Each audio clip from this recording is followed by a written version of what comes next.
ഒരു 3 ക്യാരറ്റ് ഉണ്ടെങ്കിൽ എടുത്തോ, നമുക്ക് അടിപൊളി ഒരു പോള ഉണ്ടാക്കാം. ആദ്യം ക്യാരറ്റ് എല്ലാം ചെറുതായിട്ടൊന്ന് മുറിച്ചെടുക്കുക. അതിനെ കുക്കറിൽ ഇട്ടിട്ട് ഒന്ന് വേവിച്ചെടുക്കാം. വേവിച്ച ക്യാരറ്റ് ചൂടെല്ലാം അറിയതിനു ശേഷം ഒരു മിക്സിന്റെ ജാറിലേക്ക് ഇടുക.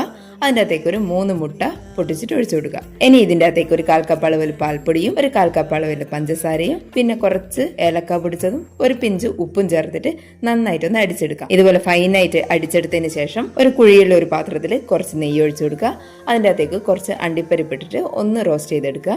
അതൊന്ന് കളർ മാറി വരുന്ന സമയത്ത് കുറച്ച് കാഷ്യൂ നട്ട്സും കൂടി ഇട്ടിട്ട് ഒന്ന് വറുത്ത് കോരി എടുക്കാം. ഇനി അതേ പാത്രത്തിൽ ബാക്കിയുള്ള നെയ്യ് മുഴുവനായിട്ടൊന്ന് ചുറ്റിച്ചു കൊടുക്കുക. അതിൻ്റെ അകത്തേക്ക് നമ്മൾ അരച്ച് വെച്ചിട്ടുള്ള മിക്സ് ഒഴിച്ചു കൊടുക്കുക. അടിയിൽ വേറെ ഒരു പാൻ വെച്ചിട്ട് വേണം അതിന്റെ മേലെ ഇത് വെച്ച് കൊടുക്കാൻ വേണ്ടിയിട്ട്. എല്ലാ ഭാഗവും ഒരേ ലെവലിൽ കിട്ടാൻ വേണ്ടിയിട്ട് ഒന്ന് തട്ടി കൊടുക്കുക. അതിനുശേഷം മൂടി വെച്ചിട്ട് ഒരു 10 മിനിറ്റ് നേരം കുക്ക് ചെയ്തെടുക്കും. 10 മിനിറ്റിന് ശേഷം അടപ്പ് തുറന്നിട്ട് നമ്മൾ ഫ്രൈ ചെയ്ത് വെച്ചിട്ടുള്ള കാഷ്യൂ നട്ട്സും അണ്ടിപ്പരിപ്പും മുഴുവനായിട്ട് ഇട്ട് കൊടുക്കുക. എന്നിട്ട് ഒരു 10 മിനിറ്റും കൂടി ലോ ഫ്ലെയിമിൽ ഇതൊന്ന് കുക്ക് ചെയ്തെടുക്കുക. 10 മിനിറ്റും കൂടി കഴിഞ്ഞാൽ ചൂടാറാൻ വേണ്ടിയിട്ട് മാറ്റി വെക്കാം.